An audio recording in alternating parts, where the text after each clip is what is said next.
all about America.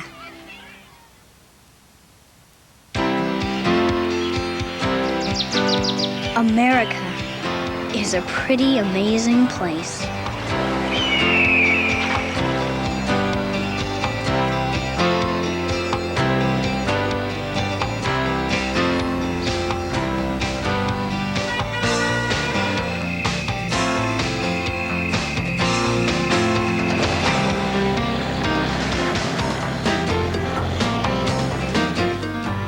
But more amazing than what America looks like is what this country stands for and how it came to be.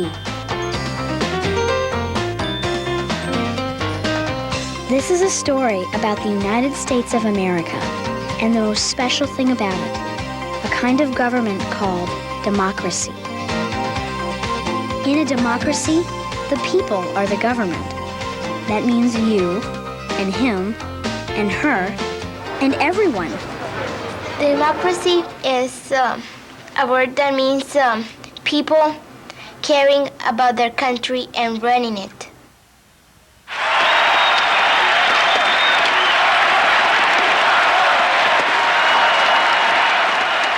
Why are these people so excited? Well, they are getting ready to vote. And voting is how decisions are made in a democracy. The word democracy comes from two words that mean people and to rule. You know what people means. You're a person, I'm a person, we're all people. To rule means the government, which makes the laws and rules that help us all live together. In a democracy, the people rule by telling the government what they think and feel. Democracy is people who have rights to vote, to elect their leaders. We vote to elect our leaders, the president and vice president, our senators and representatives in Washington, our mayors and town council members. People who will represent us. The idea is that each of us votes for someone who will lead all of us. To me, that's really important that we have the right to exercise our power in choosing our government. A lot of other countries can't choose their government. Voting is the best way to tell the government how you think and feel. Your vote is your opinion, and you want it heard. I think the most important thing about democracy is it gives you a chance to say what you want because your opinion counts too. When the people who live in a democracy vote, they are participating in their government. For a democracy to really work, everyone needs to participate. That means all of us. Today, there are many democratic countries in the world. But more than 200 years ago, when the United States of America was founded, most countries were governed by kings and queens. Nobody elected them. They got to be leaders just by being born into the right family, which is a pretty neat trick. In 1776, America was still part of England and was ruled by its king. But there were people in the American colonies who were brave enough to want to try a new kind of government, democracy. No king, no queen. The people electing their own leaders, the leaders being responsible to the people who elected them. After they decided to form a new country, one of the first things the Americans needed was a flag, a symbol that would stand for the new country's ideals and the people who would be part of this great new experiment in democracy. I think a flag is a symbol of a country or something, like a city, and it might have a picture of a bird on it. It took a while to agree on which flag would best represent the United States of America and who we were as Americans. Here's an early flag that shows a rattlesnake. Some people thought that a rattlesnake would be a great mascot because a rattlesnake fights only to defend itself. and because a rattlesnake never closes its eyes, which is a good idea for a young country which had to fight to be free. The words under this picture read, "Don't tread on me," which means, don't step on me. I mean it. That seems like pretty good advice. The leaders of the new country met in Philadelphia in June of 1777 and decided on a different design. The one they chose didn't have animals or plants, but it did have stars and stripes.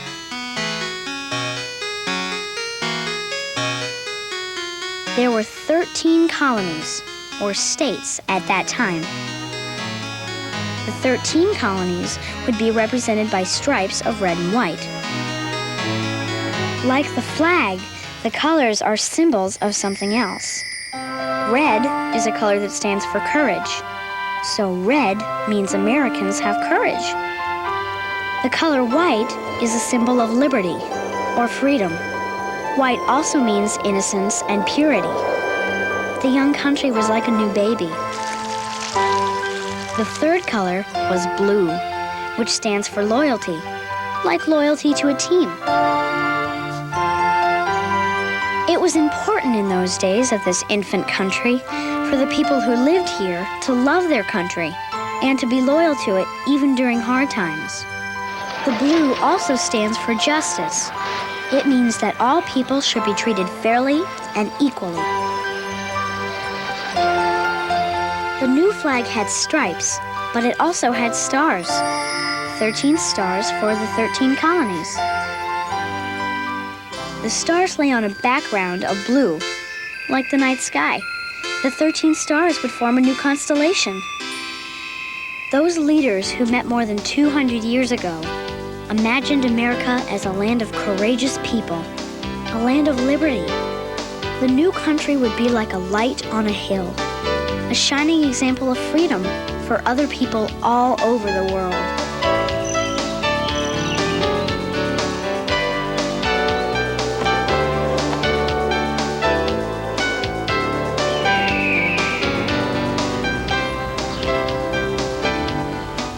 Sometimes when I'm in a bad mood, the flag cheers me up. Sometimes.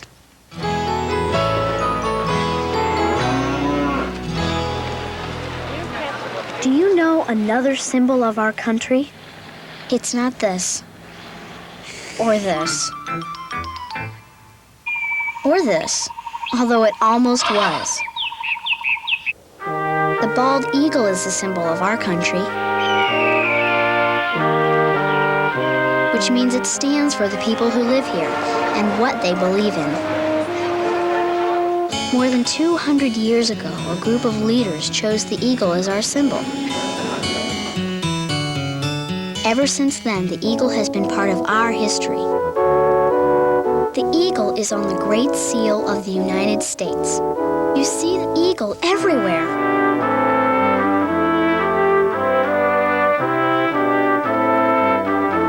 Why would we choose an animal for our symbol? And why the eagle? Well, some people wanted the turkey to be the symbol. But, well, they were outvoted. We chose the bald eagle for a lot of reasons. First of all, the bald eagle is found only in North America, so it could truly be called an American bird. Look at the bald eagle, soaring in the sky, and you can probably think of other reasons why it might be a good symbol. It seems like a noble bird, proud and free. A young country like America wanted to stand for these kind of qualities. Look at the bald eagle on the seal. Its wings are spread and it holds an olive branch in one claw. The olive branch stands for peace. In the other claw, it's holding a cluster of 13 arrows for the 13 original American colonies. The arrows and the olive branch are meant to show that the country intends to be peaceful, but will fight to defend its ideals. By the way, bald eagles aren't bald. A long time ago, the word bald used to mean white, and the American bald eagle has white feathers on its head. Americans care so much about the bald eagle because it's become a living, breathing, flying symbol of liberty. 200 years ago in Philadelphia, the leaders of the new country wanted to announce the ideals of their country to the world. They put down their hopes for the new democratic nation in a Declaration of Independence.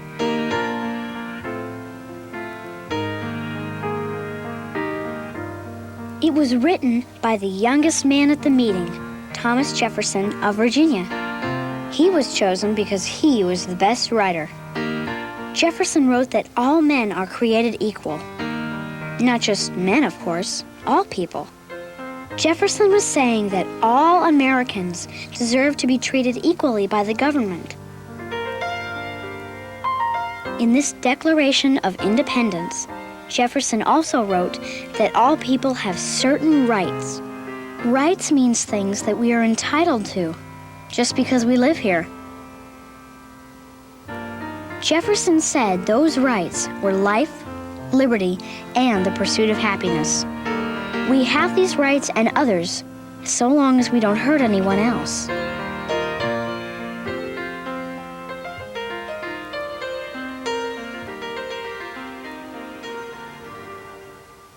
Not too many years after the new country had declared its independence, the American flag inspired another symbol of America, the Star-Spangled Banner.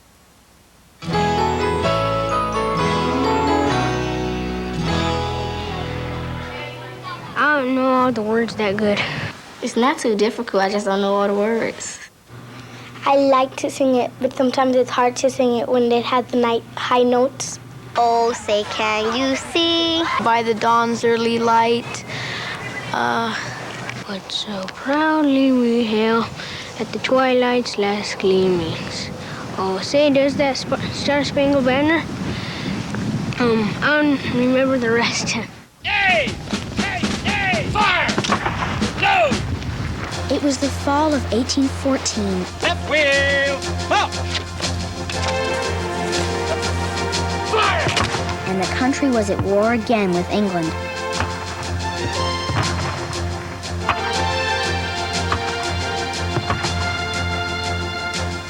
British troops had already burned Washington, D.C., and they were moving north to the next large American city, Baltimore. America was in danger of losing the war. If it did, the country would break apart.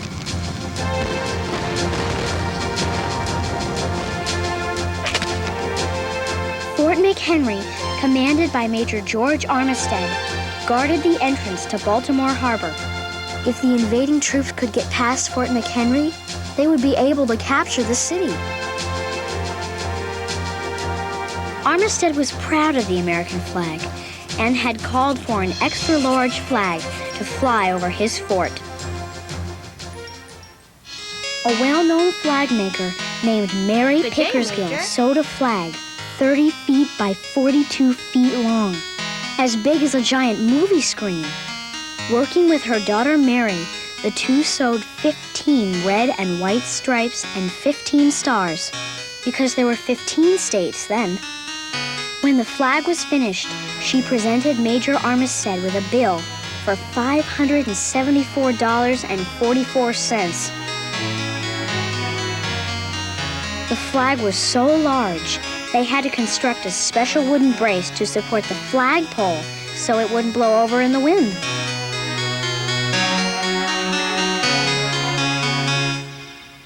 British ships had finally reached Baltimore Harbor. A man named Francis Scott Key came aboard to try to free American prisoners. But while he was on board, the battle order was given, and cannons aboard the British ships began to fire on Fort McHenry.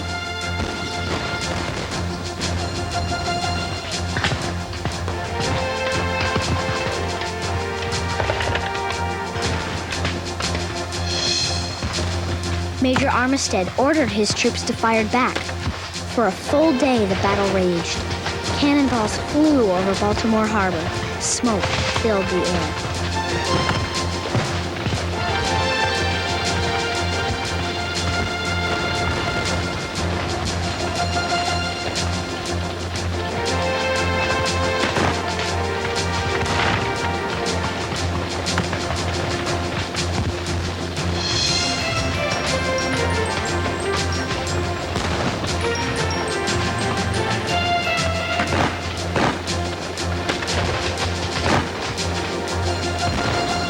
When the shooting finally stopped, the clouds of gunpowder smoke began to lift. In the distance, Francis Scott Key could see the huge red, white, and blue flag Mary Pickersgill had sewn, flying over the fort.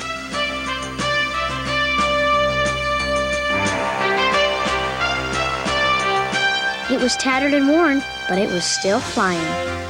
The flag was a sign. The Americans had not given up. Even with fewer men and smaller weapons, Major Armistead's Fort McHenry troops had triumphed. Francis Scott Key was taken off the British ship and began to write a poem about what he had just seen and heard and felt. When he saw the flag still flying by the dawn's early light, it made him feel that if the troops and the fort could survive this terrible battle, the young country could survive too. And he was right. Not long after the Battle of Fort McHenry, the War of 1812 was over and the English soldiers went home.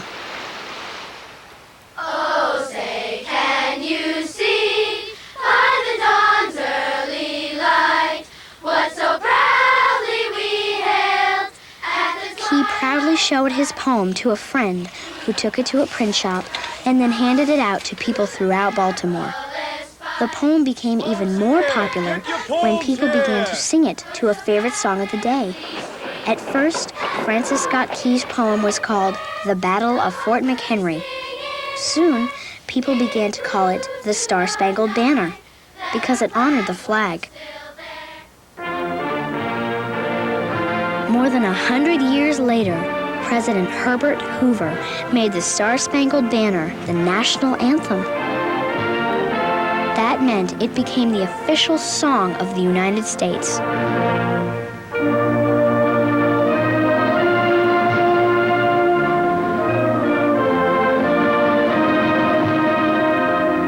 People began singing the Star-Spangled Banner at ball games during times of war, and it's a tradition that's continued. Our national anthem is a special song that brings us together around the common theme of freedom.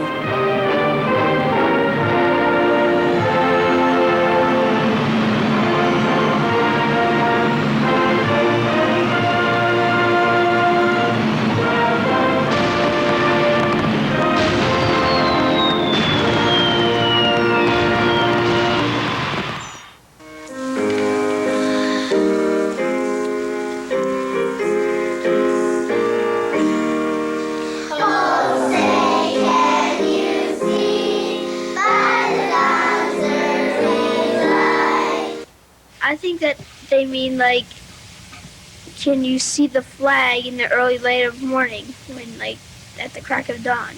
What so proudly we hailed at the twilight's last gleaming. They had won the war and there's no more, like, missiles exploding or anything. They hail the flag early in the morning, and but they can barely see it because it's only twilight out. Whose bright stripes and bright stars through the perilous fight. I also think that like each color of the flag, like red, white, and blue, like means something. Like maybe red would mean freedom, and white would mean justice, and that would like cheer them on to win the fight. For the ramparts we watched were so gallantly streaming. I think it means like when people watch the war, they see almost a lot of people die because they've been shot, and it was really sad because some of those people had family members who had died. and the rockets rang the bombs bursting in air. Came through the night that our flag was still there. Gave proof through the night and the flag was still there. It means kind of like after the war, after what they were fighting for and stuff, the flag was still there after it all. Oh, say does that star-spangled banner yet wave? oh, say does that Star-Spangled Banner yet wave, I think that it means that after they went through that whole war, that the flag was still there and it was still waving as it was in the beginning of the war. He wonders, is our country defeated yet, or are we still going on? Are we still surviving?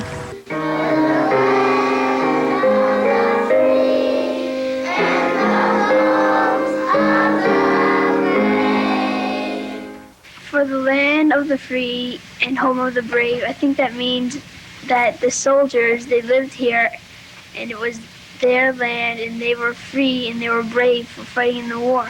It means like we've already won and we now are free from we're now are free, and the brave part is like we're honoring all the people who fought in the war because they were brave. For the land of the free and the home of the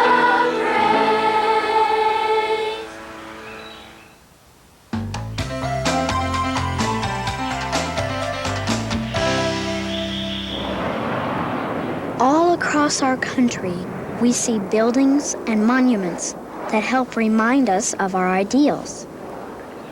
Those ideals are what, for more than 200 years, Americans have agreed that America is about. Now, you can't hold an ideal in your hand, or look at it, or walk around it. But some of the most important American ideals are symbolized by monuments that we can visit.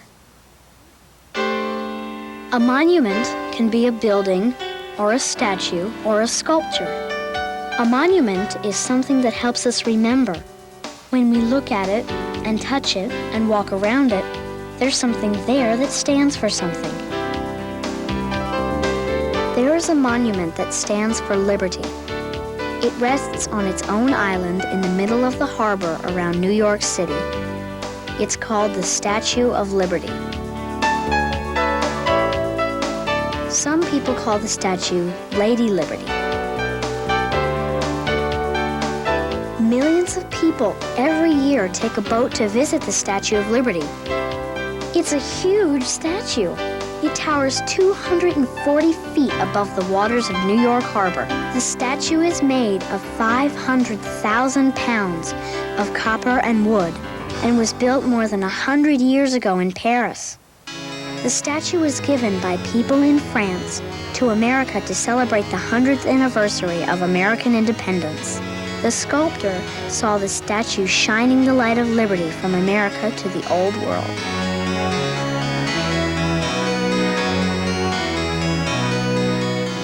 Lit up at night and with her torch always shining, the statue has become a symbol for millions of immigrants. People who had sailed away from their homes and their past could look up at the Statue of Liberty and imagine a new life with new hope and new ideals, like liberty and justice for all. The words of a poem are inscribed on the base of the statue. Give me your tired, your poor, your huddled masses yearning to breathe free, the wretched refuse of your teeming shore. Send these, the homeless tempest-tossed, to me. I lift my lamp beside the golden door. To me,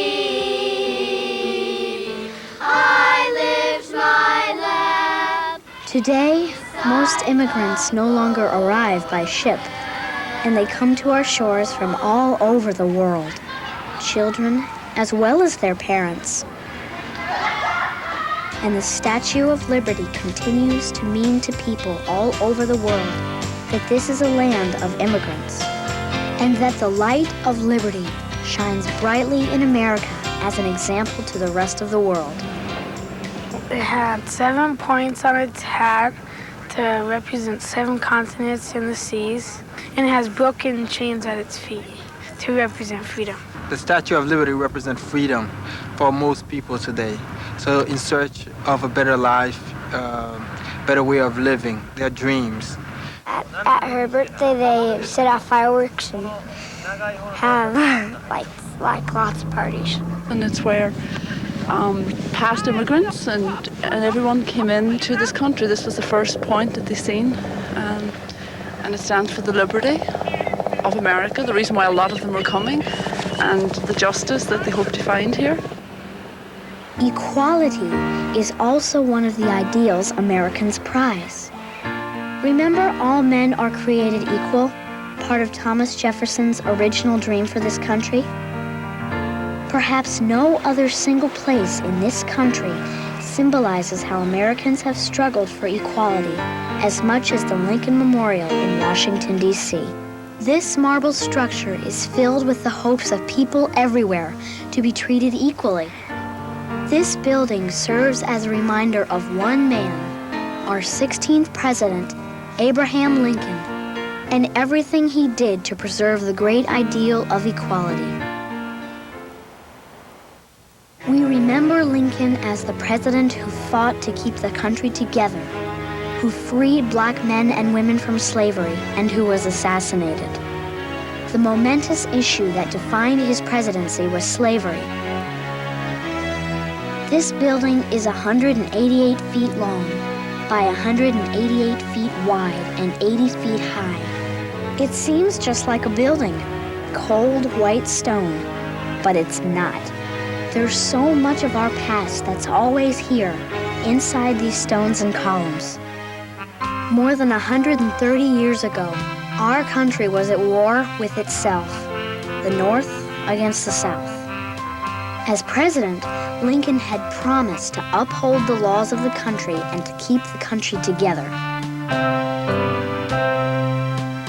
During his presidency, Lincoln gave a speech called the Emancipation Proclamation, in which he declared that all people were created equal, and therefore that all people were free, and that included people brought to this country as slaves. 100 years later, in 1963, the Lincoln Memorial was the scene of another important moment in the struggle for equality. The famous March on Washington for Civil Rights. 200,000 people marched for equal rights for all Americans and an end to discrimination against Black Americans. Another great leader in the cause of equality spoke that day, Dr. Martin Luther King Jr. My poor little children one day live in a nation where they will not be judged by the color of their skin, but by the content of their character. I have a dream today. The Lincoln Memorial is such an important place because it reflects the ideal of equal rights for all people. I think it's a land where justice for all will come, because even though it may take years, but it can happen.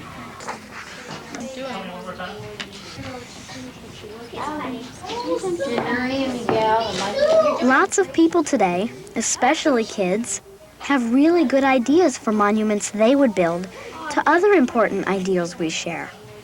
This is a symbol of a bird taking off into the woods to be free, and it's in the U.S. where you can really be free, so that's why I put the U.S. underneath the hand. I made this because I want people to have friends every day and don't have to worry about things.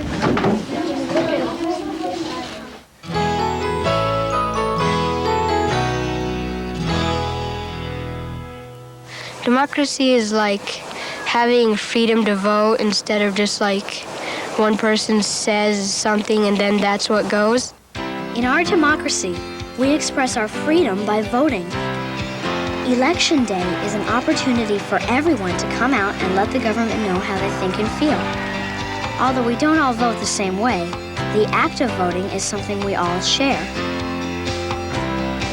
Today, voting is a right that belongs to all people in our democracy, but it hasn't always been so. Some people have had to fight, to march and carry signs and petition for that right. And they did, because voting is so important. Voting means that you matter. Your opinion counts as a member of our country.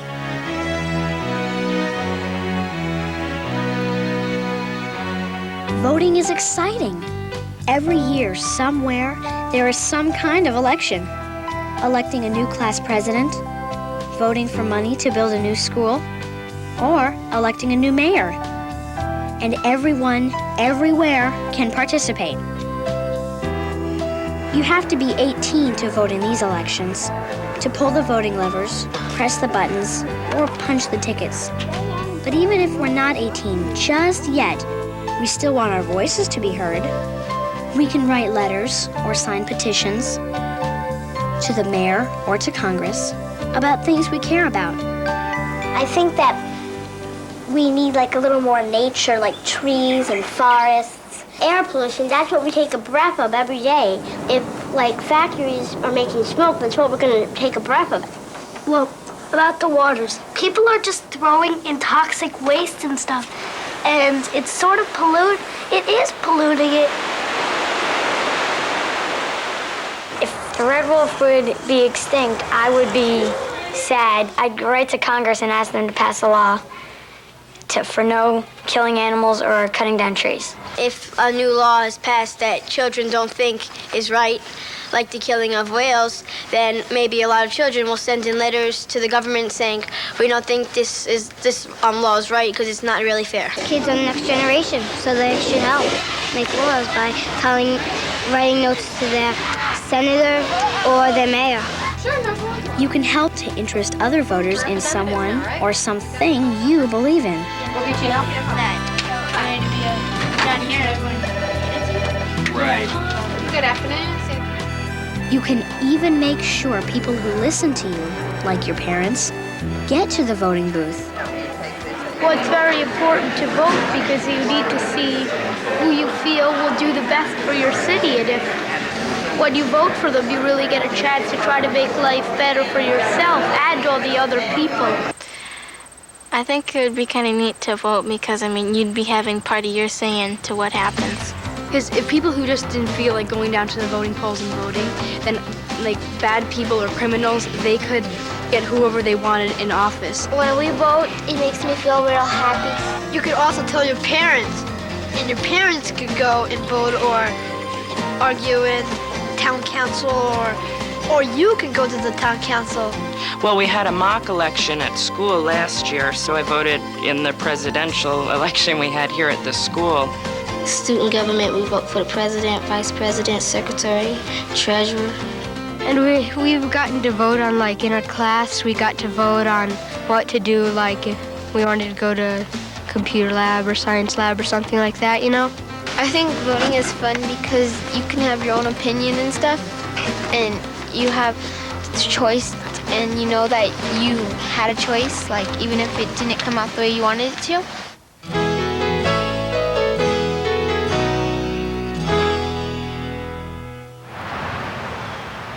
In a democracy, the people are the government. In fact, Abraham Lincoln said that our democracy is a government of the people, by the people, for the people. Democracy is the role of government of, for, and by the people. In a democracy, people have the power. And in America, that means you.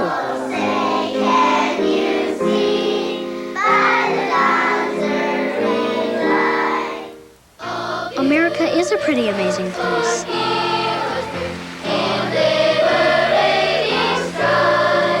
A place where everyone's opinion counts. Where we try to treat everyone fairly and equally. Of brave and courageous people.